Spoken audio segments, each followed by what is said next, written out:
Chez le cheval, il n'y a pas beaucoup de maladies hivernales à proprement dire, mais par contre, il y a une prédisposition des chevaux à développer certaines maladies en hiver, puisque le froid, l'humidité sont propices au développement des différents pathogènes, et le froid est également un facteur qui diminue les capacités immunitaires.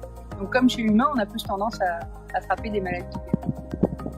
Et parmi ces maladies-là, on a les maladies virales comme la rhinopneumonie, la grippe ou d'autres rhinovirus qui créent des formes de rhume. On a des maladies bactériennes comme la gourme qui sont les principales maladies contagieuses qu'on va rencontrer plus communément en hiver. À l'entrée de l'hiver, plutôt en automne, on a d'autres maladies de type intoxication comme la myopathie atypique due au samarre d'érable ou l'intoxication au gland de chèvre.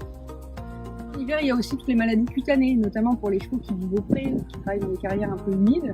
On a les problèmes de gale de boue, on a aussi la dermatophyllose ou la teigne qui atteignent plus le corps. Ce sont des maladies qui sont réputées beaucoup plus fréquentes en hiver.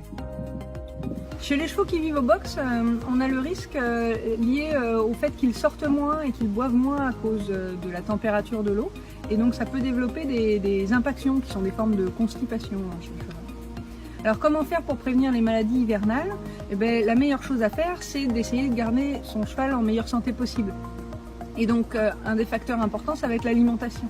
Un cheval en hiver, surtout un cheval qui vit au pré, il a besoin d'être supplémenté en foin et il ne faut pas hésiter non plus à le supplémenter en granulés pour apporter aussi des minéraux et des vitamines qui lui sont nécessaires à lutter contre les maladies.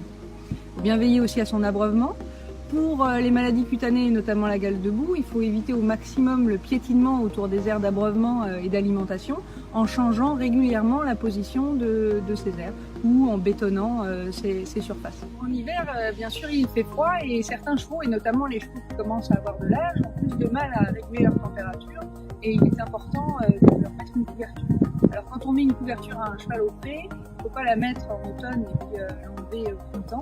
Il faut vérifier ce qui se passe sous la couverture régulièrement, plusieurs fois par semaine, pour notamment vérifier l'absence de maladie. Il ne faut pas hésiter à brosser le cheval régulièrement, justement pour bien examiner la peau, que ce soit sur le corps ou sur les membres.